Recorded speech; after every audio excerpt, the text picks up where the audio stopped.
Hello बच्चों, कैसे हो आप। उम्मीद करता हूं आप सभी अच्छे होंगे। आज हम स्टार्ट करने जा रहे हैं अपनी क्लास 10th का चैप्टर नंबर 1 जो रियल नंबर है उसकी एक्सरसाइज 1.3। जो पुरानी बुक है उसमें ये एक्सरसाइज 1.3 है, जो नई बुक है इसमें ये एक्सरसाइज 1.2 है। अब क्या है इसमें हमारे पास, हमें प्रूफ करना है इर्रेशनल। अब सर इर्रेशनल होता क्या है, सबसे पहले तो यही पता होना चाहिए। तो देखो बेटे, आप लोगों ने पढ़ा है रेशनल नंबर। क्या होता है सर रेशनल नंबर? सर वो नंबर जो p बाई क्यू की फॉर्म में लिखे जा सकते हो, where p and q are integers and q not equals to 0। ये हमने पढ़ा है किसके बारे में? रेशनल नंबर के बारे में। इसके बाद सर रेशनल नंबर के कुछ टाइप्स हुआ करती हैं। सर ये दो टाइप के होते हैं, one is terminating and second is non terminating. Non terminating भी दो टाइप के होते हैं sir, repeating and non repeating, ये दो टाइप के। अब कोई भी रेशनल नंबर जो non terminating and non repeating होता है वही आपका क्या कहलाता है?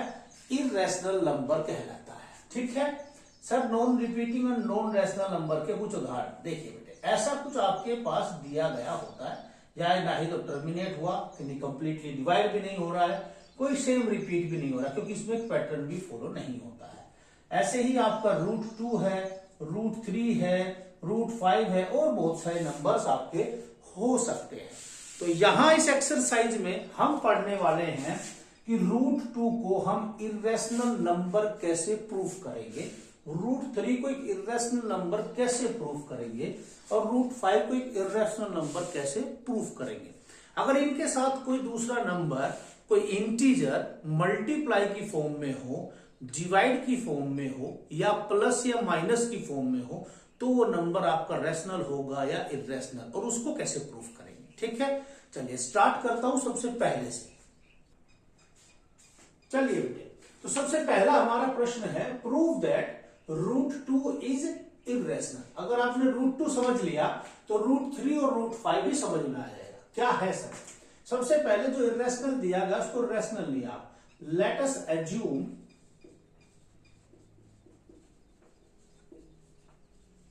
कि √2 इज रेशनल नंबर। आपने ये लेट कर लिया कि रेशनल नंबर है। अगर ये रेशनल नंबर है तो सर ये तो a/b की फॉर्म में, यानी p बाई क्यू की फॉर्म में लिखा जा सकता है, where a and b are coprime. अब ये सर को प्राइम, देखो बेटे ये मेन है आपके इस क्वेश्चन का प्रूफ करने का। को प्राइम का मतलब होता है आपका a और b के बीच में कोई भी कॉमन फैक्टर नहीं है 1 को छोड़कर, ये ध्यान रखना है। यही हमारे इस क्वेश्चन को प्रूफ करने का सबसे मेन एजेंडा है।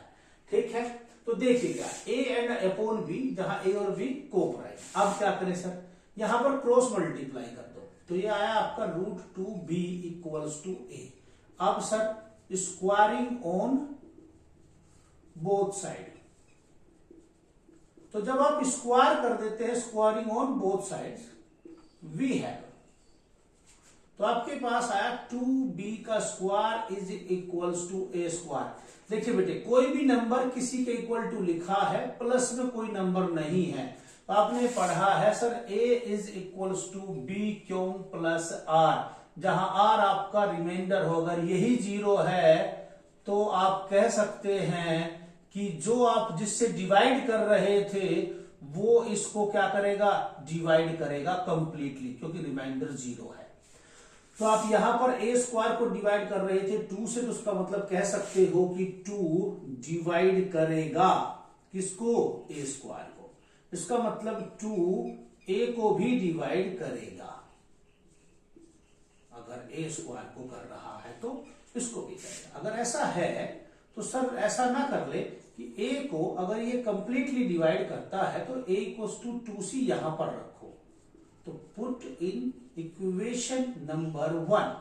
तो हमारे पास आया बेटा 2b² इक्वल्स टू 2c का होल स्क्वायर, जिसको आपने लिखा 2b² equals to 4c²।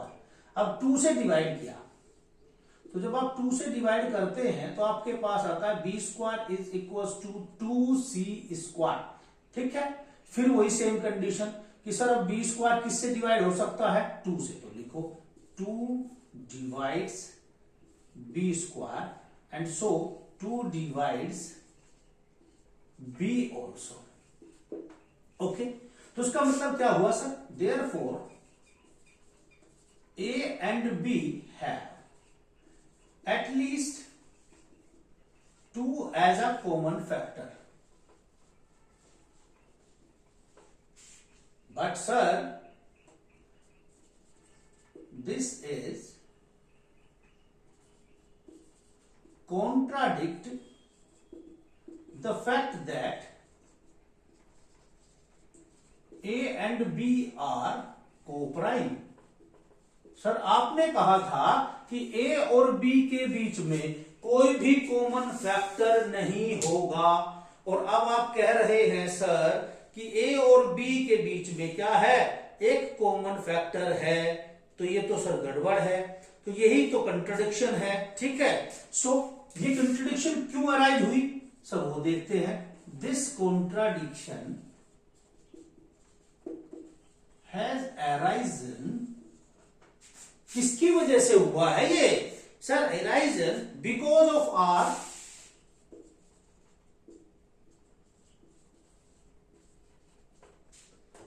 Assumption. क्या एजप्शन थी सर मेरी? एजप्शन थी कि सर √2 इरेशनल की बजाय क्या है? इरेशनल की बजाय क्या है? रेशनल नंबर है। यही तो हमारी एजप्शन गलत हो गई। तो which because of our assumption, so this conclude that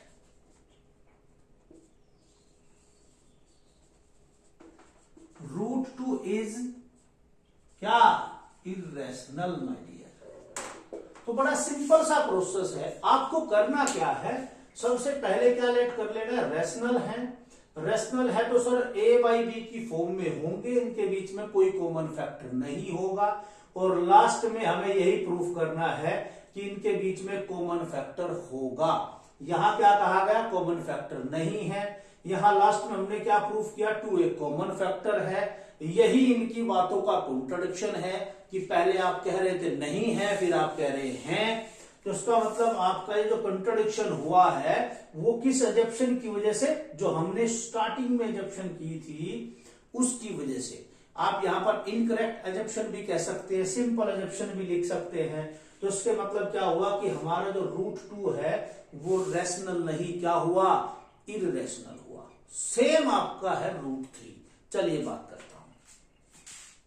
देखिए नेक्स्ट क्वेश्चन बिल्कुल सेम एज इट इज है, मैंने कुछ चीजें रब की है सिर्फ। क्वेश्चन है कि बार प्रूव दैट √3 इज इरेशनल। तो क्या किया सर?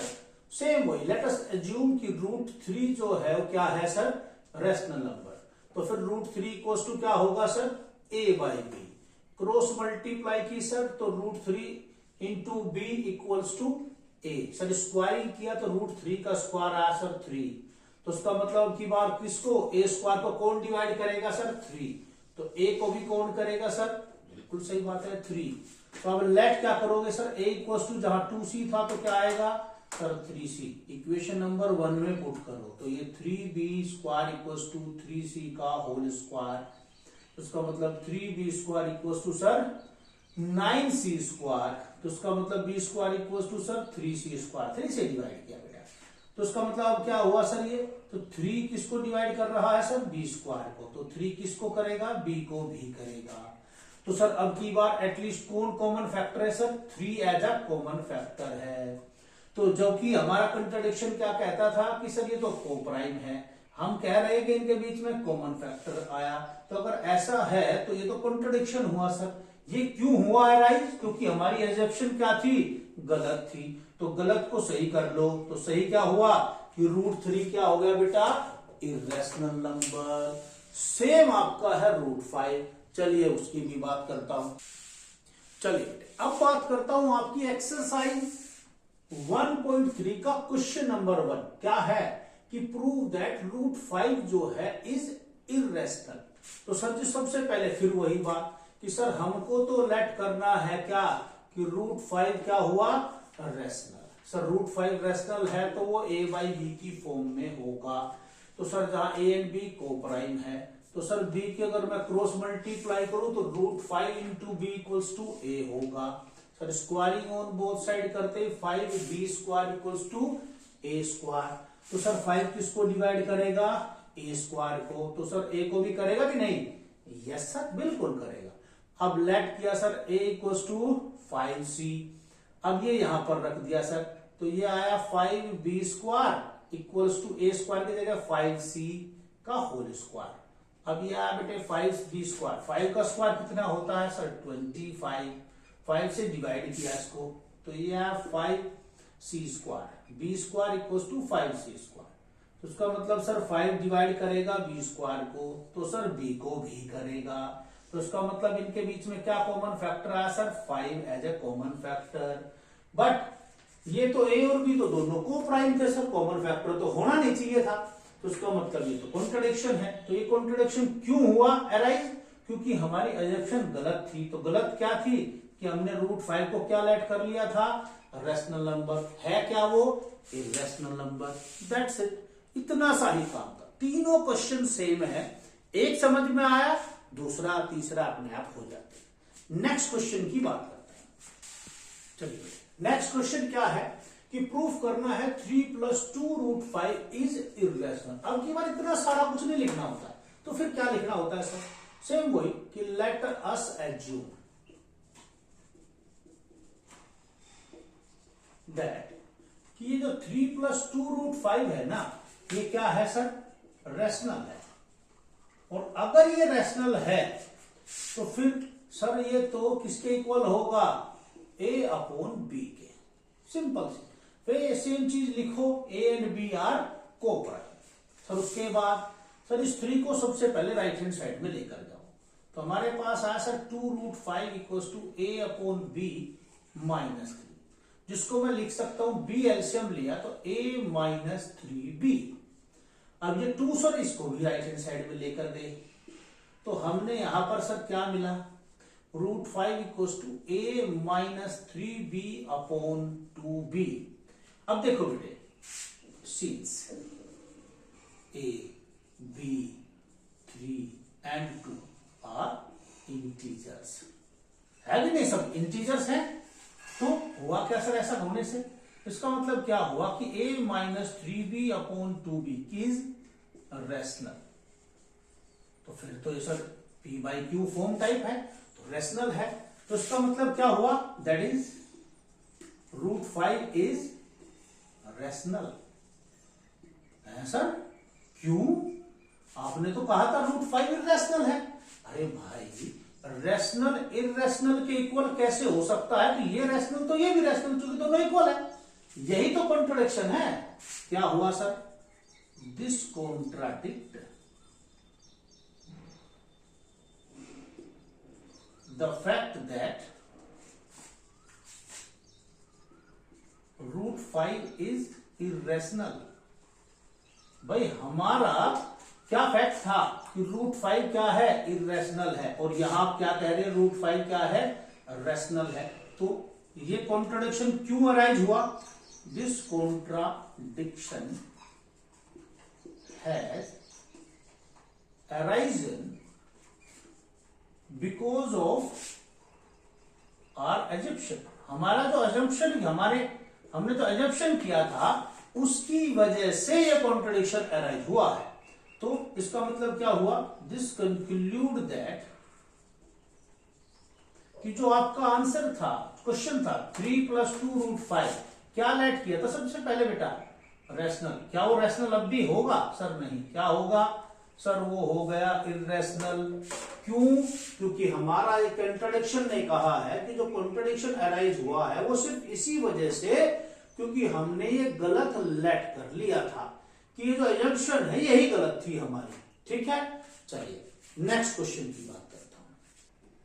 हाँ चलिए नेक्स्ट क्या है, क्वेश्चन नंबर 3 है, उसके पास 3 पार्ट है। तो फर्स्ट पार्ट क्या है कि इन्होंने कहा प्रूफ करिएगा 1/√2 क्या है, इर्रेशनल है। चलिए तो फिर वही sir, let us assume that 1/√2 is rational, और अगर ये रेशनल है तो उसका मतलब ये लिखा जाएगा सर a/b की फॉर्म में, जहां a and b are coprime. चलिए तो सर इसको मैं अरेंज कर सकता हूं कि √2 ऊपर तो यहां b/a नीचे, सिंपल सी चीज है सर। चलिए अब यहां पर क्या है, फिर वही बात आई sir, a and b are integers है, तो सर b/a इज, सर ये तो रेशनल होगा, और अगर ये रेशनल है तो सर इसका मतलब √2 भी रेशनल होगा। ओहो सर √2, फिर वही बात आई सर, √2 रेशनल हुआ, अब √2 सर रेशनल हो नहीं सकता, क्यों, but this contradict the fact that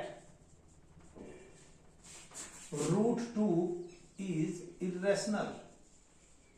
sir ये इस फैक्ट को, क्योंकि √2 इरेशनल होता है, इसको कॉन्ट्राडिक्ट करता है। फिर वही बात sir, this contradiction has arisen because of our assumption. Assumption क्या थी sir, this conclude that 1/√2 is irrational. बड़ा सिंपल सा प्रोसेस है, सिंपल, कुछ भी एक्स्ट्रा नहीं करना है। चलिए बात करता हूं उसके सेकंड पार्ट की बेटे। चलिए बेटे नेक्स्ट क्या है, 7√5। फिर सेम कंडीशन, वही सब कुछ लिखना है कि sir let us assume that कि सर 7√5 इज सर रेशनल। अगर ये रेशनल है तो सर किसके इक्वल होगा, सर a/b के। तो 7 अगर नीचे चला भी जाए तो सर क्या आप लिख सकते √5 इक्वल्स टू a/7b। सर मुझे पता है 7, a एंड b सब इंटीजर्स हैं। अगर ये इंटीजर्स हैं तो फिर a/7b जो है सर वो तो रेशनल होगा, और कोई भी रेशनल अगर इसके √5 के इक्वल है तो उसका मतलब है कि सर ये भी क्या होगा, सर ये भी रेशनल होगा। और अगर ये भी रेशनल है तो फिर वही condition sir, but this contradict the fact that √5 is irrational. तो सर ये कॉन्ट्राडिक्ट अराइज क्यों हुआ, अब उसके बारे में, this contradiction has arisen because of our incorrect assumption कहो या डायरेक्ट अजप्शन कह दो। क्यों, क्योंकि हमने जो अजप्शन किया था उसी की वजह से ऐसा हुआ है। तो सर हुआ क्या इसका मतलब, तो इसका मतलब हमारा जो आंसर है, कंक्लूड दैट कि जो 7√5 है वो हमने क्या लेट किया था, रेशनल। वो रेशनल नहीं, क्या हुआ सर, इरेशनल हो गया। बड़ा सिंपल सा प्रोसेस है, ठीक है। लास्ट पार्ट की बात करता हूं। देखिए बेटे, अब की बार मैंने एज इट इज लिखा छोड़ दिया, क्यों, क्योंकि मेरा फिर वही सेम कंडीशंस है। तो 6 + √2 क्या लेट किया सबसे पहले सर लेट किया कि ये क्या है, रेशनल है। तो फिर तो ये सर 6 + √2 किसके इक्वल होगा सर, a/b के। तो हमने क्या किया, √2 को यही छोड़ दिया, 6 को राइट हैंड साइड में लेकर के, तो a/b - 6, ठीक है सर। क्योंकि मुझे पता है कि 6 भी, a भी और b भी सब इंटीजर्स हैं, तो इसका मतलब सर a/b - 6 जो है वो क्या होगा, सर रैशनल होगा। अगर ये रैशनल है तो √2 भी क्या होगा सर रैशनल होगा। बट हमारा कॉन्ट्रडिक्शन क्या कहता है कि सर √2 तो क्या था इर्रेशनल था। तो ये जो कॉन्ट्रडिक्शन अराइज हुआ किस वजह से, हमारी अजप्शन गलत थी। तो अजप्शन क्या थी कि सर वो 6 प्लस √2 क्या है रैशनल नंबर है, लेकिन हुआ क्या सर ये तो इर्रेशनल। यही हमारा आंसर है। तो ये थी आपकी एक्सरसाइज 1.3। इसका मतलब है कि आपका चैप्टर नंबर 1 कंप्लीट हो जाता है। इसी के साथ साथ आपकी जो नेक्स्ट एक्सरसाइज फिर वो सिलेबस से कट कर दी गई है। तो उसका मतलब यही 2 एक्सरसाइज आपके सिलेबस में थी। इसके बाद हम नेक्स्ट वीडियो में सेकंड चैप्टर की बात करेंगे। Thank you very much.